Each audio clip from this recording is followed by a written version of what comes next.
Welcome back. Today we're going to take a look at the CCA BTX. So the BTX is a TWS adapter or a Bluetooth adapter which converts your wired IEMs into wireless. So this is the case. It's a little chunky, not too bad. USB-C, no wireless charging on the bottom. So you got to plug this one in. So here's what they look like kind of up close. They're actually...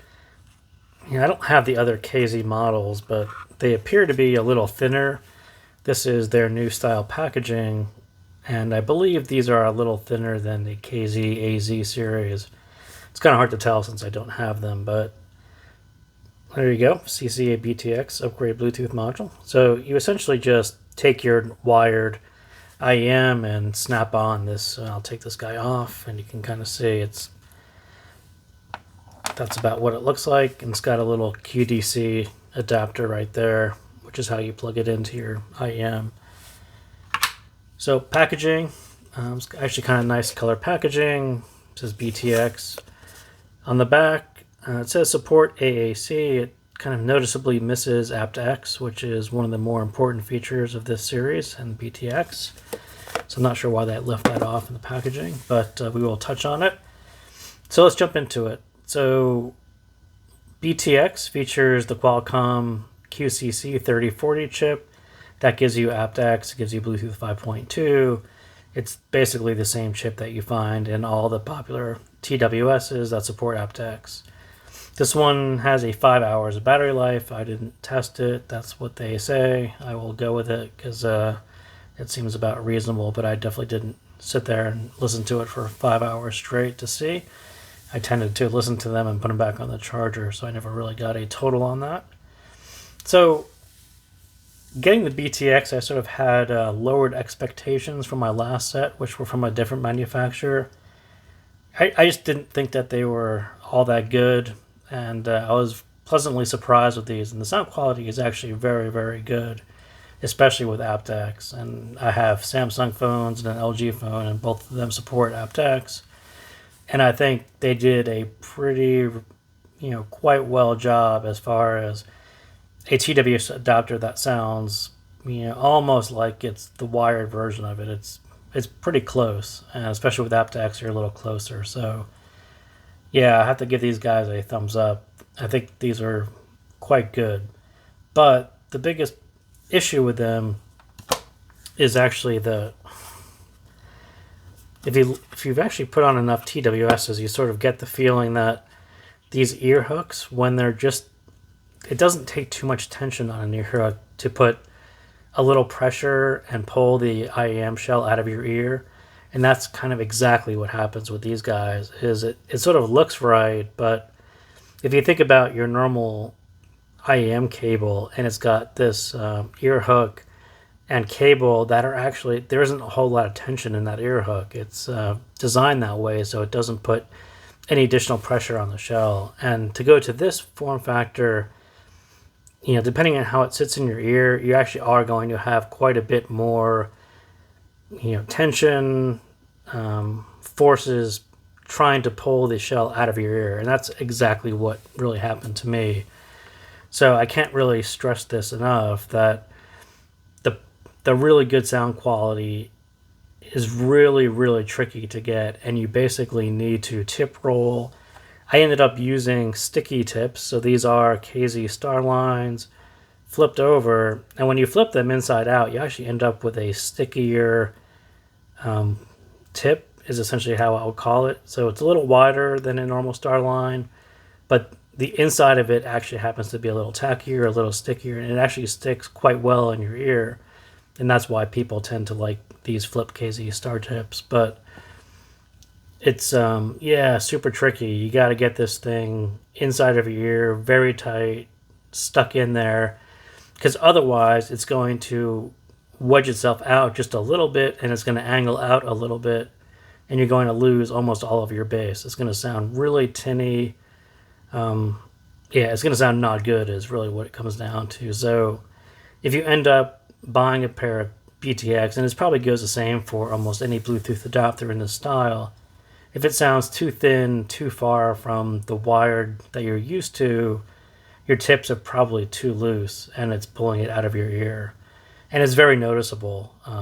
It gets really thin and all the bass kind of goes away.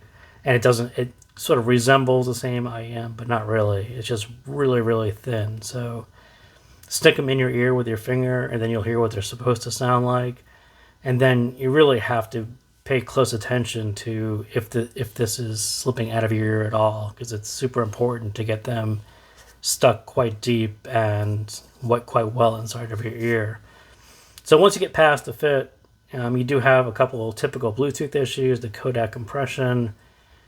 For me, AptX is actually quite good on this. The implementation is actually really nice, but those finer details that you'll get on the wired version, not quite there, but just a super nitpick on that. But the background noise is something that KZ has historically, say, not done the best on. I think ever since the first version of KZ TWS, I had the T1s, which were their beta versions. They always had a higher noise floor than other comparable priced TWS. I can't figure out why they don't address the problem. And on this one, it's the same thing. It's there. There's a noise floor, and it's quite noticeable on quiet tracks. More noticeable than some other TWSs that I have. So I do think at some point they need to really address it and fix it, because it's to the point now where a couple of years later, it really shouldn't be as high as it should. And then they added a gaming mode, and to me, turning on gaming mode, I think it actually increased the noise floor just a little bit too, which was slightly more annoying. So additionally to gaming mode, I think gaming mode, you press 3 times on the right one, gets you gaming mode.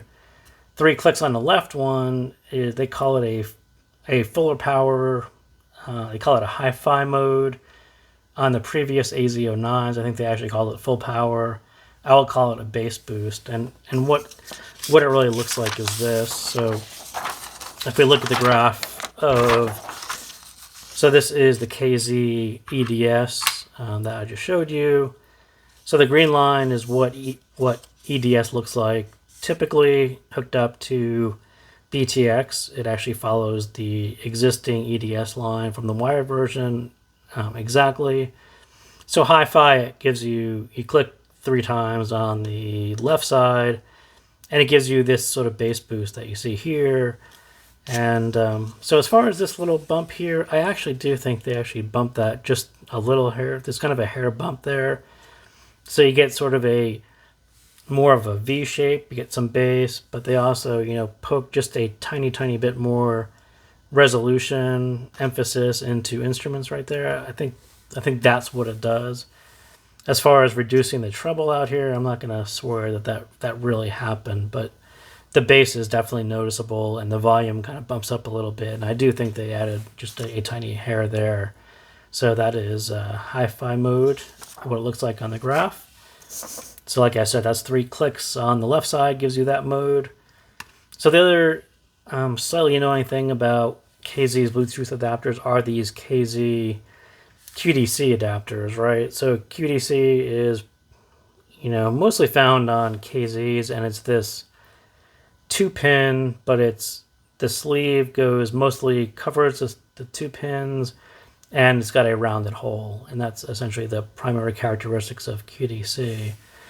So you can do with that, or you can do what I did, and you can snip them off slightly. So if you slip off the end, you end up with, you see that little gap kind of right there.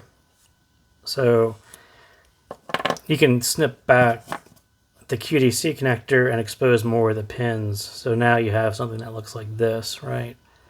So where these pins are kind of like this, now they're more exposed.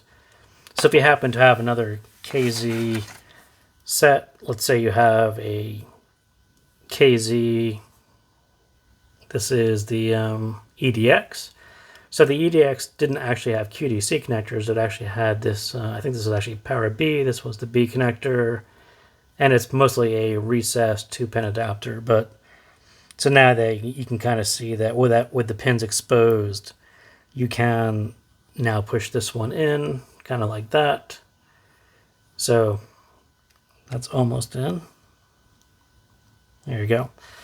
So on your EDX, now you can get pretty much a factory looking fit right there on your EDX, which is kind of handy that you can't do with the full sleeve there. Or if you have maybe something else by another brand, like maybe this blonde, and you want to do the same thing, there you go. So expose the pins a little bit, and then you have more options on connections. So there you go. So that is my thing on the BTX. Thank you for tuning in, and I will see you next time.